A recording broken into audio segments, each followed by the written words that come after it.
السلام عليكم ورحمة الله وبركاته. أعوذ بالله من الشيطان الرجيم. بسم الله الرحمن الرحيم. الحمد لله رب العالمين والصلاة والسلام على أشرف المرسلين وعلى آله وصحبه أجمعين. أما بعد.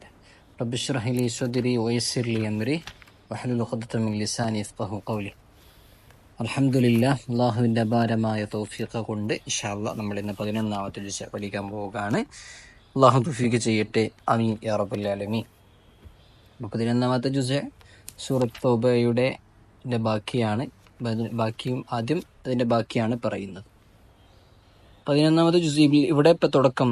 ഇപ്പം ഇതിൽ ഒരുപാട് മുനാഫിഖീങ്ങളുടെ അവരെ എന്തിനാണ് ഇതിൻ്റെ ദൃഷ്ടാന്തങ്ങളെ എങ്ങനെയാണ് അതിൻ്റെ കാരണങ്ങൾ പറഞ്ഞു കൊടുക്കുക, അതിന് മറുപടിയായി കൊടുക്കുക, യുദ്ധങ്ങളിൽ നിന്ന് ഒഴിവാവുക, അങ്ങനെ അവരുടെ സത്യം അവർ സത്യം ചെയ്യുക. അള്ളാഹുവാണ് സത്യം, നമ്മൾ പ്രശ്നങ്ങളുണ്ട്, യുദ്ധത്തിന് വരാൻ പറ്റുന്നില്ല, അങ്ങനെ മുനാഫിഖുകളുടെ സ്വഭാവം പറയുകയും അവരുടെ യാഥാർത്ഥ്യങ്ങൾ വിളിച്ചു പറയുന്നതൊക്കെ സൂറത്താണ്. സൂറത്ത് തൗബ ഒരു തീമും കൂടി അതും കൂടിയാണ്.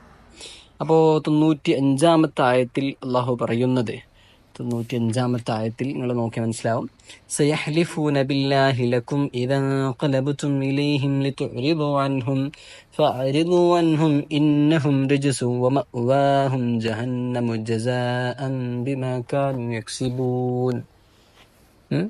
അതിന് മുമ്പ് ഒരു ആയത്ത് പറഞ്ഞിട്ടുണ്ട്, യഅ്തദിറൂന ഇലൈക്കും ഇദാ റജഅ്തും ഇലൈഹിം ഖുൽ ലാ തഅ്തദിറൂ ലൻ നുഅ്മിന ലക്കും ഖദ് നബ്ബഅന അല്ലാഹു മിൻ അഖ്ബാരിക്കും തുറന്നിട്ടുള്ള ആയ. ഇവിടെ പറയുന്നത് അത് മാത്രമല്ല, അവിടെ പറഞ്ഞത് യുദ്ധങ്ങൾക്ക് അവർ വരൂല. എന്നിട്ട് അള്ളാഹുവിൻ്റെ റസൂൽ സ്വല്ലല്ലാഹു അലൈഹി വസല്ലം തങ്ങൾ വന്ന ശേഷം അവർ പറയുന്ന, നബിയെ നമ്മുടെ യുദ്ധത്തിന് വരാൻ പറ്റിയില്ല, ഇങ്ങനെയാണ് വിഷയം, കാരണങ്ങൾ ഇങ്ങനെയാണ്. അള്ളാഹുവിൻ്റെ റസൂൽ സ്വല്ലല്ലാഹു അലൈഹി വസല്ലം എന്ത് ചെയ്യും? അത് അംഗീകരിക്കുക, ശരിയാണ്. കാരണം നബി തങ്ങൾക്കറിയാം മുനാഫിഖുകൾ ആരാണ്, നബി തങ്ങൾക്കറിയാം. അള്ളാഹു വഹി മുഖേന അള്ളാഹു അറിയിച്ചു കൊടുത്തിട്ടുണ്ട്. പക്ഷെ നബി തങ്ങളൊന്നും പറയില്ല. സമൂഹത്തിൽ പ്രശ്നങ്ങൾ ഉണ്ടാകുമ്പോൾ എന്നൊരു ചർച്ച ചെയ്ത് എന്തുകൊണ്ടാണ് മുനാഫിഖീങ്ങളെ പുറത്ത് പറയാത്തത്, അതുകൊണ്ട് ഒന്നും പറഞ്ഞില്ല നബി തങ്ങൾ. ഓക്കെ എന്ന് പറയും. എന്ന് മാത്രമല്ല, അവരെ കാരണം ബോധിക്കുകയെന്ന് മാത്രമല്ല, അവരെ സത്യം ചെയ്യുകയും ചെയ്യും. സയഹ്ലിഫൂൻ, അവർ സത്യം ചെയ്യുകയും ചെയ്യും. എന്ന് മാത്രമല്ല, എന്തിനാണെന്നറിയോ അവർ സത്യം ചെയ്യുന്നത്? യഹ്ലിഫൂന ലക്കും ലിതർളൂ അൻഹും, നിങ്ങൾക്കൊന്ന് തൃപ്തിയാകാൻ വേണ്ടി, ഇവർ സത്യം പറയുകയാണല്ലോ എന്നൊരു തോന്നൽ വേണ്ടിയാണ് അവർ സത്യം ചെയ്യുകയും ചെയ്യും. പക്ഷേ അള്ളാഹു അതിന് തൃപ്തിപ്പെടുന്നില്ല. അവർ ഫാസിഖീങ്ങളാണ്, ഫാസിഖീങ്ങളോട് അള്ളാഹു തൃപ്തിപ്പെടുന്നില്ല എന്ന് ഇവിടെ പറയുന്നുണ്ട്. ഇനി അടുത്തത് 100ാമത്തെ ആയത്തിൽ അള്ളാഹു പറയുന്നത്, والسابقون الأولون من المهاجرين والأنصار والذين اتبعوهم بإحسان رضي الله عنهم ورضوا عنه. അങ്ങനെ തുറന്നിട്ടുള്ള ആയത്ത്. അതായത് ഇസ്ലാം ആദ്യം സ്വീകരിച്ചത് മുഹാജിരീങ്ങളാണ് എന്ന് വെച്ചാൽ മക്കയിലുള്ള ആൾക്കാരാണെന്ന് എളുപ്പം അങ്ങനെ മനസ്സിലാക്കാം. അതായത് ഇസ്ലാം ഇവിടെ വന്നപ്പോൾ ആദ്യം സ്വീകരിച്ചത് അവിടെയാണ്. അപ്പോൾ പിന്നെയാണ് അൻസാരിങ്ങളും മറ്റുമൊക്കെ വരുന്നത്. അപ്പോൾ അതിൽ നിന്ന് തന്നെ മുഹാജിരീങ്ങളിൽ നിന്നും അൻസാരിങ്ങളിൽ നിന്നും ആദ്യം ഇസ്ലാമിലേക്ക് കടന്നു വന്നവരാണ്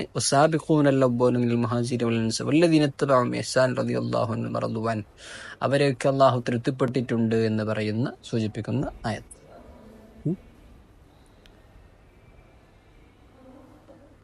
അതാണ് അവിടെ വിഷയം പറയുന്നത്. ഇനി അടുത്തത്, നമ്മൾ ചെയ്യുന്ന ദാനധർമ്മങ്ങൾ നമ്മളത് ശുദ്ധീകരിക്കും, നമ്മളത് സംസ്കരിക്കുമെന്ന് സൂചിപ്പിക്കുന്ന ആയത്ത് 103ാമത്തെ ആയത്തിൽ അല്ലാഹു പറയുന്നു, ഖുദ് മിൻ അംവാലിഹിം സദഖത്തുൻ. നബിതങ്ങളോട് സഹാബാക്കളിൽ നിന്നൊക്കെ സ്വീകരിക്കാനാണ് പറയുന്നത്. അപ്പം നമുക്കും കൂടി ഒരു പാഠമാണ്. ഖുദ് മിൻ അംവാലിഹിം സദഖത്തുൻ തുത്ഹിറുഹും വതുസക്കീഹിം ബിഹാ വസല്ലി അലൈഹിം. എന്ന് മാത്രമല്ല, അങ്ങനെ ദാനധർമ്മം അവർ തന്നു കഴിഞ്ഞാൽ നിങ്ങൾ അവർക്ക് ദുആ ചെയ്തു കൊടുക്കുകയും വേണം. അതവർക്ക് ഇന്ന സ്വലാത്തക സക്കനുല്ലഹും. നമ്മൾക്ക് അങ്ങനെ തന്നെയാണല്ലോ. നമ്മൾക്കൊരു ദാനധർമ്മം ചെയ്യുന്ന കഴിഞ്ഞാൽ നമ്മളത് കൊടുക്കുന്നത് നമുക്ക് ദ്വാരക്കാൻ വേണ്ടിയാണ്. ദ്വാരന്ന് കഴിഞ്ഞാൽ നമുക്കൊരു സമാധാനം ഉണ്ടാവും, ഒരു ആശ്വാസമുണ്ടാവും. അപ്പം അങ്ങനെ നിങ്ങൾ ദുആ ചെയ്ത് കൊടുക്കണം എന്നൊക്കെ ഇവിടെ പറയുന്ന ആയത്ത്. അത് നിങ്ങൾക്ക് എന്ത് ചെയ്യും? നിങ്ങളെ സംസ്കരിക്കും, തുത്ഹിറുഹും, നിങ്ങളെ ശുദ്ധീകരിക്കും, തുസക്കീഹിം.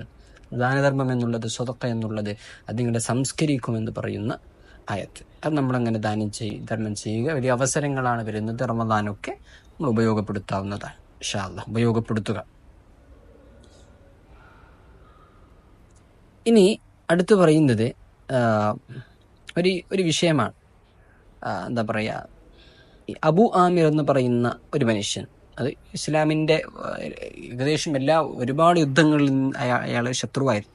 അബു ആമിർ എന്ന് പറയുന്ന എന്താണ് ഹുനൈൻ യുദ്ധത്തിന് ശേഷം ഇയാൾ പിന്നെ എല്ലാം നഷ്ടപ്പെട്ട മുശ്രിക്കീങ്ങൾ അവരെന്ത് ചെയ്തെന്ന് വെച്ചാൽ അതിൽപ്പെട്ട ഒരാളാണ് അബു ആമിർ. അയാൾ പിന്നെ സിറിയയിലേക്ക് അയാൾ പോവുകയും അവിടെ പിന്നെ സജ്ജീകരണങ്ങൾ, അതായത് പ്രവാചകൻ സല്ലല്ലാഹു അലൈഹി വസല്ലം തങ്ങളെ അവരെ തോൽപ്പിക്കാൻ അല്ലെങ്കിൽ മുസ്ലിമീങ്ങളെ തകർക്കാൻ വേണ്ടിയിട്ടുള്ള എല്ലാ സജ്ജീകരണങ്ങളും അവർ തയ്യാറാക്കാൻ അബു ആമിർ എന്ന് പറയുന്ന ആള് പോയിരുന്നു സിറിയയിലേക്ക്. അവിടെ പിന്നെ അത് അങ്ങനെ അവിടെ അയാൾ സിറിയയിലും മറ്റുമൊക്കെ അവിടെയുള്ള റോമൻ രാജാക്കന്മാരോടൊക്കെ അവർ നല്ല രീതിയിൽ എന്ത് ചെയ്തു, ഈ പറഞ്ഞ അബു ആമിർ നല്ല ബന്ധത്തിലായി ഒരുപാട് പ്രവർത്തനങ്ങളൊക്കെ നടത്താൻ ശ്രമിച്ചു. അതേ സമയത്ത് മദീനയിലുള്ള എന്താ പറഞ്ഞ ഈ മുനാഫിക്കീങ്ങളോട് ഇയാൾ സഹായം ചോദിച്ചിരുന്നു. മദീന മുനവ്വറ ഭാഗത്തിലുള്ള അവിടെയുള്ള മുനാഫിക്കീങ്ങളോട്. കാരണം കാരണം അവിടെ നിന്ന് നബി തങ്ങളുടെ ചുറ്റുഭാഗത്ത് നിന്നുള്ള ആൾക്കാരെ സപ്പോർട്ട് കൂടി കിട്ടുമ്പോൾ വലിയ വിജയമാകുമല്ലോ. അപ്പം അതും കൂടി അയാൾ നടത്തിയിരുന്നു. അങ്ങനെ ഇയാളുടെ സഹായം, ഇയാളുടെ നിർദ്ദേശപ്രകാരം ഇവരൊക്കെ ചർച്ച ചെയ്ത് അവിടെ ഒരു പള്ളി ഉണ്ടാക്കണം. നമുക്കറിയാം ഇസ്ലാമിൻ്റെ ആദ്യത്തെ പള്ളിയാണ് മസ്ജിദുൽ ഖുബ. അപ്പോൾ ആ മസ്ജിദ് ഖുബയുടെ അതല്ലാതെ തന്നെ വേറെ ഒരു പള്ളി ഉണ്ടാക്കണം. ഈ അബു ആമിർ എന്ന് പറയുന്നത് അവിടെയില്ല, അവിടെ മദീനയിലുള്ള മുനാഫിക്കീങ്ങൾ ഒരു തീരുമാനമെടുക്കുക. എന്താണ്? മദീനയിൽ ഒരു പള്ളി ഉണ്ടാക്കണം. എന്തിനെന്നറിയോ? അവരുടെ ഉദ്ദേശം അവിടെ ആയുധങ്ങളും മറ്റുമൊക്കെ വെക്കാൻ വേണ്ടിയാണ്, അവരുടെ ചർച്ചകളും മറ്റുമൊക്കെ നടത്താൻ വേണ്ടിയാണ്. എന്തിനാ? ഈ മുസ്ലിമീങ്ങളെ എങ്ങനെ തകർക്കാമെന്നുള്ള മറ്റുമൊക്കെ വിഷയത്തിന് വേണ്ടിയിട്ട്. അങ്ങനെ അവർ ഒരു പള്ളി പണിയുകയാണ്. മസ്ജിദുൽ ദിറാർ എന്നൊക്കെ നമ്മൾ കേട്ടിട്ടുണ്ടാവും. അതാണ് ആ പള്ളി, മസ്ജിദുൽ ദിറാർ. അവർ പണിയുകയാണ്. അങ്ങനെ പണിയുകയും അവർ ബിൽഡ് ചെയ്യുകയും, എന്നിട്ട് ഈ മസ്ജിദ് ഖുബയുടെ വളരെ അടുത്തുള്ള ഒരു പള്ളിയായിരുന്നു. അങ്ങനെ പ്രവാചക റസൂൽ സല്ലല്ലാഹു അലൈഹി വസല്ലമ തങ്ങളെ അവർ ക്ഷണിക്കുകയും ചെയ്തു. ഉദ്ഘാടനത്തിന് വേണ്ടിയിട്ട്. അങ്ങനെ ഉണ്ടാവുമല്ലോ, ഉദ്ഘാടനത്തിന് വേണ്ടിയിട്ട് അവർ ക്ഷണിക്കുകയും ചെയ്തു. അപ്പം അതിന് ഇടയിലാലോചന ഒരു കാര്യം കൂടി ഞാൻ പറയാം. നമ്മുടെ സമൂഹത്തിൽ ഭിന്നിപ്പ് നമ്മൾ ഒരിക്കലും നമ്മൾ സമ്മതിക്കാൻ പാടില്ല. നമ്മൾ ചർച്ച ചെയ്തു അത്. അപ്പോൾ വേറെ പള്ളി ഉണ്ടാക്കുക, അതെല്ലാം ഒരു വിഷയമാണ്, ഒരു ദുഃഖമാണ്. അപ്പോൾ അത് നമ്മൾ ശ്രദ്ധിക്കണം. നമ്മുടെ ഐക്യം, എന്ത് വിഷയം വന്നാലും ഐക്യം നമ്മളത് ഏറ്റവും മുൻഗണനയിൽ നമ്മളത് വെക്കണം. എന്ത് പ്രശ്നം വന്നാലും മുസ്ലിമീങ്ങൾ ഒന്നിച്ച് നിൽക്കണം. അപ്പം നമ്മളെ ആർക്കും ഒരു പ്രശ്നത്തിൽ നമ്മളെ കൊടുക്കാൻ പറ്റൂല. നമ്മൾ ഒന്നിച്ച് നിൽക്കണം. അള്ളാഹു തൗഫീഖ് ചെയ്യട്ടെ. അള്ളാഹു ഐക്യം പ്രദാനം നൽകട്ടെ. ആമീൻ. അപ്പം അങ്ങനെ ഇവർ പണിയുകയും അവര് والذين اتخذوا مسجدا ضرارا وكفرا وتفريقا بين المؤمنين وإرصادا لمن حارب الله ورسوله من قبل ولا يحلفن إن أردنا إلا الحسنى والله يشهد إنهم لكاذبون. ഇത്ര മനോഹരമായിട്ട് അള്ളാഹു വിശദീകരിക്കുന്നു ഇവിടെ. അള്ളാഹുവിൻ്റെ റസൂൽ സല്ലല്ലാഹു അലൈഹി വസല്ലമ തങ്ങളോട് അവർ വന്ന് പറഞ്ഞു, നിങ്ങൾ ഇനേഗ്രേറ്റ് ചെയ്യാൻ, ഉദ്ഘാടനം ചെയ്യാൻ നിങ്ങൾ വരണം. അള്ളാഹ് പറയുന്നത് വല്ലദീന ഇത്തഖദു മസ്ജിദൻ ദിറാറൻ വകുഫ്റൻ വതഫ്രീഖൻ ബൈനൽ മുഅ്മിനീൻ. മുഅ്മിനീങ്ങൾക്കിടയിൽ ഭിന്നിപ്പുണ്ടാക്കാൻ നമ്മൾ ശ്രദ്ധിക്കണേ. ഇത്ര മനോഹരമായിട്ട് അള്ളാഹു പറയുന്നത് നമ്മളെങ്ങനെ ചെയ്യുന്നുണ്ടോ എന്നും കൂടി നമ്മൾ ശ്രദ്ധിക്കണം. നമ്മളെപ്പറ്റിയും കൂടിയാണല്ലോ അള്ളാഹു പറയുന്നത് എന്നും കൂടി നമ്മൾ മനസ്സിലാക്കണം. മുഅ്മിനീങ്ങൾക്കിടയിൽ ഭിന്നിപ്പുണ്ടാക്കാനുള്ള ഉദ്ദേശത്തോടു കൂടി അവരെന്ത് ചെയ്യുന്നു? അവർ പള്ളി നിർമ്മിക്കുന്നുണ്ട്. അതേപോലെ അവരുടെ കുഫ്ർ കൊണ്ട് അവർ പള്ളി നിർമ്മിക്കുകയാണ്. അങ്ങനെ പള്ളി നിർമ്മിക്കുന്ന മസ്ജിദുൽ ദിറാർ, അല്ലെങ്കിൽ അങ്ങനെ പള്ളി നിർമ്മിക്കുന്ന അവർ മുനാഫിക്കീങ്ങളായ ആൾക്കാർ അവരെന്താണ്? വല യഹ്ലിഫുന്ന ഇൻ അറദന ഇല്ലൽ ഹുസ്ന. അവർ സത്യം ചെയ്യുകയും ചെയ്യും, അവർ സത്യം ചെയ്യും, റസൂലെ നമ്മുടെ ഇത് നന്മക്ക് വേണ്ടിയാണ്, നമ്മുടെ ഉദ്ദേശം നല്ലതാണ്, നല്ല ഉദ്ദേശത്താണ്, പള്ളി കെട്ടുന്നത് നല്ല ഉദ്ദേശത്തോടു കൂടിയാണ്. വല്ലാഹു യശ്ഹദു ഇന്നഹും ലകാദിബൂൻ, അള്ളാഹു സാക്ഷിയാണ്, അവര് കളവ് പറയുകയാണ്. ലാ തഖും ഫീഹി അബദ, നബിയെ നിങ്ങൾ അങ്ങ് പോവരുത്, അവരിൽ നിൽക്കരുത്. ലമസ്ജിദുൻ ഉസ്സിസ അല തഖ്വ മിൻ അവ്വലി യൗമിൻ അഹഖ്ഖു അൻ തഖൂമ ബിഹി, മസ്ജിദുൻ തഖ്വയിൽ ഉയർന്ന മസ്ജിദുൽ ഖുബ, അവിടെയാണ് നിങ്ങൾ നിൽക്കേണ്ടത്, അതാണ് ഏറ്റവും അവകാശം. ഫീഹി റിജാലുൻ യുഹിബ്ബൂന അൻ യതഹറു, അവിടെയാണ് നല്ല ശുദ്ധിയുള്ള അല്ലെങ്കിൽ ഖൽബ് ശുദ്ധിയുള്ള ആൾക്കാരുള്ളത്, അവരെയാണ്, അതിലാണ് നിങ്ങൾ പോയി നിൽക്കേണ്ടത്, ഇവിടെയൊക്കെ നിങ്ങൾ പോകരുത് എന്ന് അള്ളാഹു പറയുന്നു.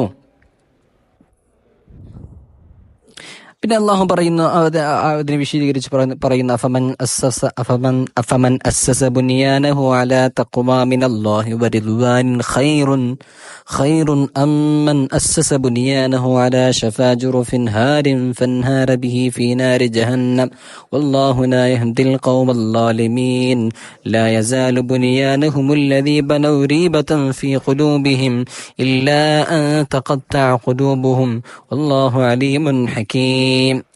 ഇന്നല്ലാഹു അശ്തറാ മിനൽ മുഅ്മിനീന അൻഫുസഹും വഅംവാലഹും ബിഅന്ന ലഹുമുൽ ജന്ന. അടുത്ത പറയുന്ന വിഷയം, അള്ളാഹു മുഅ്മിനീങ്ങളുടെ ശരീരത്തെ, നമ്മുടെ മുഅ്മിനീങ്ങളുടെ അവരുടെ ശരീരങ്ങളെ, അവരുടെ സമ്പത്തുകളെ അള്ളാഹു വാങ്ങിയിട്ടുണ്ട്, അള്ളാഹു പർച്ചേസ് ചെയ്തിട്ടുണ്ട്. അള്ളാഹു ഇഷ്തറ എന്ന് വെച്ചാൽ വാങ്ങിയിട്ടുണ്ട് എന്നാണ്. മുഅ്മിനീങ്ങളുടെ ശരീരങ്ങൾ, അവരുടെ സമ്പത്തിനെയും അള്ളാഹു വാങ്ങിയിട്ടുണ്ട്. ബിഅന്ന ലഹുമുൽ ജന്ന, അവർക്ക് സ്വർഗമുണ്ട്. അവർക്ക് സ്വർഗത്തിന് പകരം അള്ളാഹു വാങ്ങിയത് അവരുടെ ശരീരങ്ങളും അവരുടെ സമ്പത്തുകളാണ്. എങ്ങനെ? അവർ അള്ളാഹുവിന്റെ മാർഗത്തിൽ അവർ യുദ്ധം ചെയ്യും. അവർക്ക് വേറെ ലക്ഷ്യമില്ല. അവർ ദുനിയാവല്ല അവരുടെ ലക്ഷ്യം, അവരുടെ നഫ്സ്, അവരുടെ ശരീരങ്ങൾ അള്ളാഹുവിന് വേണ്ടിയാണ്, അള്ളാഹുവിന്റെ ദീനിന് വേണ്ടിയാണ്. അവർ യുദ്ധം ചെയ്യും, അവർ അള്ളാഹുവിന്റെ മാർഗത്തിൽ സമ്പത്ത് ചെലവഴിക്കും, എല്ലാം ചെയ്യും. അവരുടെ ഉദ്ദേശം അള്ളാഹുവിന് വേണ്ടിയാണ്. അവർക്ക് സ്വർഗമാണ് പകരം അള്ളാഹു വാങ്ങിയതാണ് അവരുടെ ശരീരങ്ങളെയും അവരുടെ സമ്പത്തിനെയും. ഇപ്പോ അവർക്കൊക്കെ സന്തോഷ വാർത്തയാണ്, അവർക്ക് വലിയ വിജയമാണെന്ന് സൂചിപ്പിക്കുന്ന ആയത്താണ് അവിടെ പറയുന്നത്. അത്രയും വിഷയമാണ് അവിടെ ചർച്ച ചെയ്യുന്നത്. പിന്നെ അടുത്തൊരു വിഷയം, ഒരു മുനാഫിക്കീങ്ങളുടെ ഈ തൗബ സൂറത്തിൽ അതിനെ പറ്റിയാണല്ലോ കൂടുതൽ ചർച്ച ചെയ്യുന്നത്, ഞാൻ പറഞ്ഞല്ലോ. അപ്പോൾ അബ്ദുല്ലാഹിബിന് ഉബയ്യ് ഇബ്നു സലൂൽ വലിയ മുനാഫിക്കാണ്. പക്ഷെ അയാളുടെ മകൻ മുഅ്മിനായിരുന്നു. അബ്ദുല്ലാഹിബിന് ഉബയ്യ് ഇബ്നു സലൂൽ എന്ന് പറയുന്ന മുനാഫിക്കാണ്, വലിയ മുനാഫിക്കാണ്. വലിയ മുനാഫിക്ക് എന്ന് പറയുന്നത് അയാൾ വലിയ മനുഷ്യനായതുകൊണ്ട് അങ്ങനല്ല. വലിയ മുനാഫിക്ക് എന്ന് വെച്ചാൽ ഉദ്ദേശിക്കുന്നത് അത്രയും കടുകടുത്ത ഒരു വിശ്വാസം ഖൽബിലുണ്ടാവുകയും ഇസ്ലാം പ്രകടിപ്പിക്കുകയും ചെയ്യുന്ന ഒരാൾ, അബ്ദുല്ലാഹിബിന് ഉബയ്യ് ഇബ്നു സലൂൽ എന്ന് പറയുന്ന മുനാഫിക്ക്. അയാളുടെ മകൻ മുഅ്മിനാണ്, വിശ്വാസിയാണ്. അങ്ങനെ ഈ പിതാവ് അല്ലെങ്കിൽ ഈ മുനാഫിക്ക് അയാൾ മരണപ്പെട്ടപ്പോൾ അള്ളാഹുവിന്റെ റസൂൽ സല്ലല്ലാഹു അലൈഹി വസല്ലം തങ്ങളുടെ അടുത്തേക്ക് വന്നു. ഈ മകൻ പറഞ്ഞു, മുഅ്മിനായ മനുഷ്യൻ പറഞ്ഞു, നബിയെ നിങ്ങൾ വരണം, എൻ്റെ ഉപ്പ മരിച്ചിട്ടുണ്ട്, ദുആ ചെയ്യണം, നിസ്കരിക്കണം. നബിതങ്ങൾ വരുമോ എന്ന് ചോദിച്ചപ്പോൾ നബിതങ്ങൾ പറഞ്ഞു വരാം. കാരണം നബിതങ്ങൾ വളരെ റഹ്മത്തുൽ ലിൽ ആലമീൻ വമാ അർസൽനാക ഇല്ലാ റഹ്മത്തുൽ ലിൽ ആലമീൻ, ലോകർക്ക് റഹ്മത്തായിട്ടാണ്, കരുണയായിട്ടാണ് പ്രവാചകർ സല്ലല്ലാഹു അലൈഹി വസല്ലം തങ്ങൾ നിയോഗിക്കപ്പെട്ടത്. അപ്പോൾ ലോകത്തിന്റെ ഒരു കരുണമെന്ന ഒരു പ്രതീകത്തിൽ അല്ലെങ്കിൽ ആ ഒരു വിശേഷണത്തിൽ നബി തങ്ങൾ പറഞ്ഞു, ഓക്കെ ഞാൻ വരാം. പക്ഷെ ഉമർ റളിയല്ലാഹു അൻഹു പറഞ്ഞു, നബിയെ ഇത് പോകാൻ പറ്റൂലല്ലോ, അയാൾ മുനാഫിക്കല്ലേ, പോവരുതല്ലോ എന്ന് പറഞ്ഞു. പക്ഷെ നബി തങ്ങൾ പോയി അവിടെ കാര്യങ്ങളൊക്കെ ചെയ്തു. അതിനുശേഷം അള്ളാഹു നബിത്തങ്ങളെ നബിത്തങ്ങൾ ചെയ്തത്, നിങ്ങൾ അങ്ങനെ നിസ്കരിക്കരുത് എന്ന് സൂചിപ്പിക്കുന്ന ആയത്തുകൾ അള്ളാഹു അള്ളാഹു പിന്നെ വഹീ മുഖേന അള്ളാഹു നൽകുന്നുണ്ട്. അതായത് പിന്നെ മാ കാന ലിന്നബിയ്യി വല്ലദീന ആമനൂ അൻ യസ്തഗ്ഫിറൂ ലിൽ മുശ്രികീന വലൗ കാനൂ ഉലി ഖുർബാ മിൻ ബഅദി മാ തബയ്യന ലഹും അന്നഹും അസ്ഹാബുൽ ജഹീം ആയത്തിലൂടെയാണ് സൂചിപ്പിക്കുന്നത്. പിന്നെ അതിനുശേഷം പിന്നെ ഒരു പ്രധാനപ്പെട്ട സംഭവം ഞാൻ നേരത്തെ ആദ്യം പറഞ്ഞല്ലോ, അത് യുദ്ധത്തിന് വരാത്ത ആൾക്കാർ നബി തങ്ങളോട് വന്നിട്ട് കാരണം ബോധിപ്പിക്കുമായിരുന്നു. മുനാഫിക്കീങ്ങളാ, എനിക്കിങ്ങനെ നബിയെ, എനിക്ക് യുദ്ധത്തിന് വരാൻ പറ്റിയില്ല. അവർ സത്യം ചെയ്യും, നബിയെ അള്ളാഹുവാണ് സത്യം, ഇത് സത്യമാണ്. നബി തങ്ങൾ പറയും ഓക്കെ, അങ്ങനെ അങ്ങനെ വിട്ടേക്കും.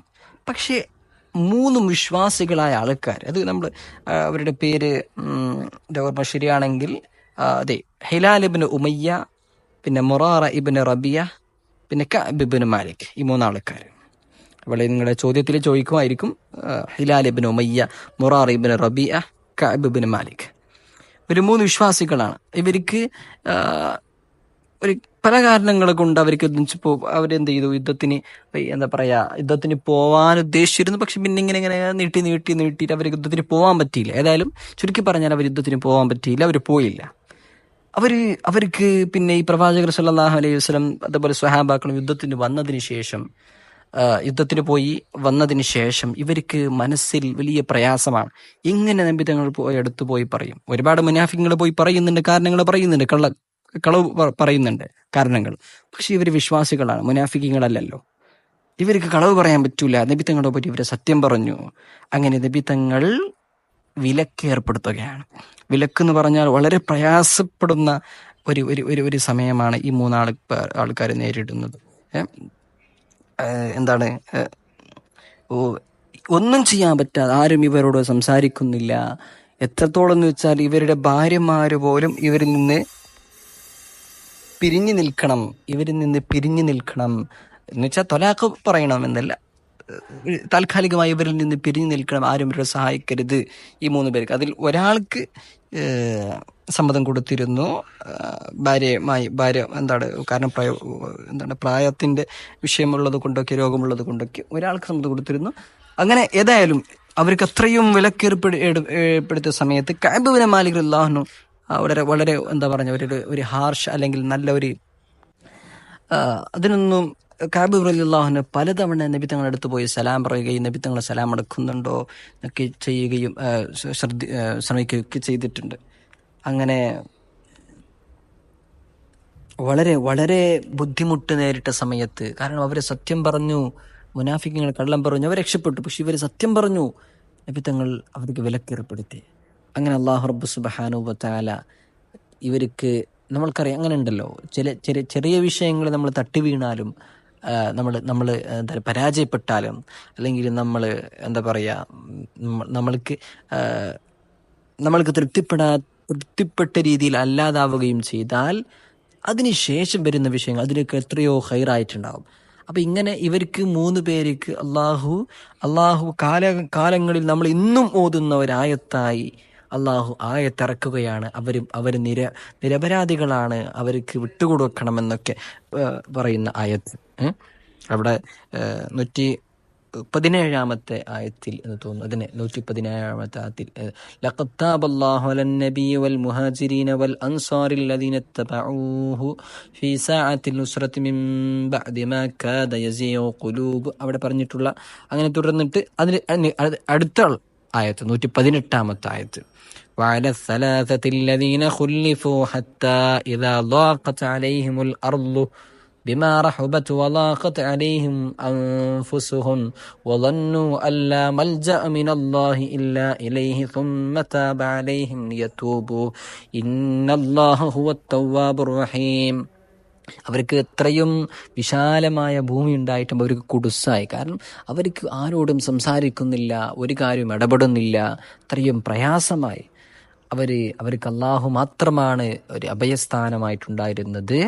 അങ്ങനെ അള്ളാഹു അവർക്ക് പുറത്തു കൊടുത്തെന്ന് പറയുന്ന, സൂചിപ്പിക്കുന്ന ആ ചരിത്രം പറയുന്ന ആയത്താണ് അവിടെ പറഞ്ഞത്. അടുത്തതായി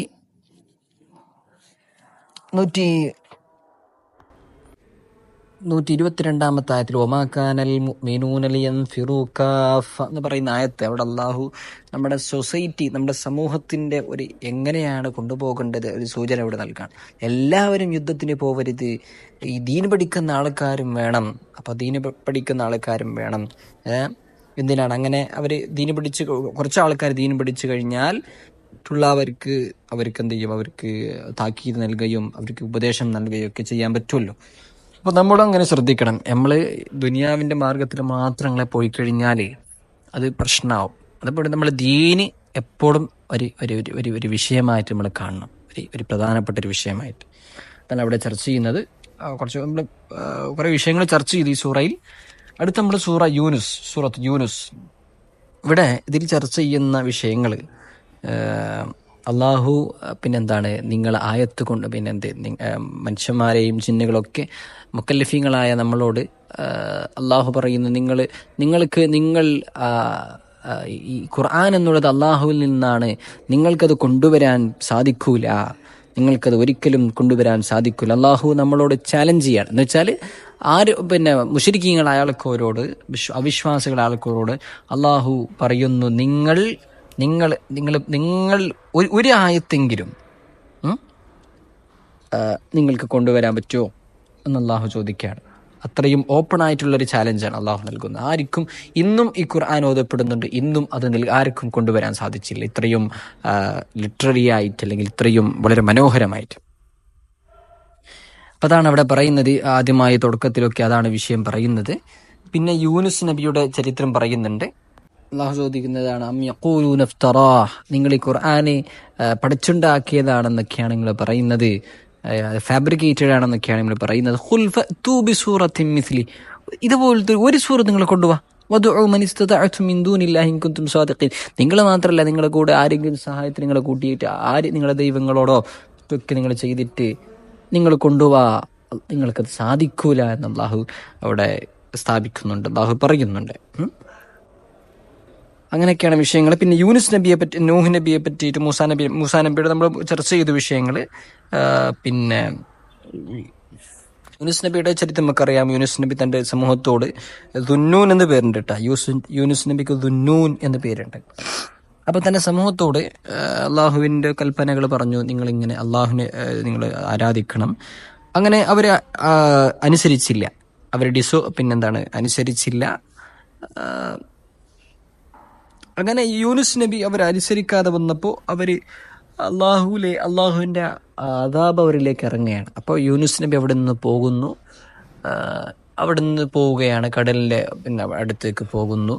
അങ്ങനെ കടലിലൂടെ പോകുമ്പോൾ നമുക്കറിയാം, ഒരു കപ്പലിലൂടെ പോകുമ്പോൾ ആ കപ്പലിൽ പ്രശ്നം വരുന്നു. അപ്പോൾ അതിലുള്ള ആൾക്കാരെ പറഞ്ഞു, ഇതിൽ നിന്ന് ഒരാൾ പുറത്തു പോകണം എന്ന് പറഞ്ഞപ്പോൾ അവർ നറുക്കിടുന്നു. 3 പ്രാവശ്യം ഇങ്ങനെ നറുക്കിട്ടപ്പോഴും അത് യൂനുസ് നബിക്ക് വരുന്നു. അങ്ങനെ യൂനുസ് നബി അവർ പുറത്തേക്ക് എറിയുന്നു. അങ്ങനെ പുറത്തേക്ക് എറിഞ്ഞപ്പോൾ ഒരു മത്സ്യം യൂനുസ് നബിയെ വിഴുങ്ങുന്നു. അല്ലെങ്കിൽ അത് ശരിക്കും പറഞ്ഞ അള്ളാഹു സംവിധാനം ചെയ്തത്, ശരിക്കും നമ്മൾ ഭക്ഷണം കഴിച്ചു കഴിഞ്ഞാൽ അത് ഡൈജസ്റ്റ് ചെയ്ത് പോവുമല്ലോ. പക്ഷെ യൂനുസ് നബി മത്സ്യത്തിൻ്റെ വയറ്റിൽ തന്നെ ഉണ്ടായിരുന്നു. അങ്ങനെ കുറച്ച് കാലത്തിന് ശേഷം മത്സ്യം പുറത്തേക്ക്, നീണ്ട വിഷയമാണ്, ചരിത്രമാണ്, ചുരുക്കി പറയാം, ഛർദ്ദിക്കുകയും ചെയ്തു. അങ്ങനെ യൂനുസ് നബി വീണ്ടും അങ്ങനെ ജീവിതത്തിലേക്ക് വന്നു.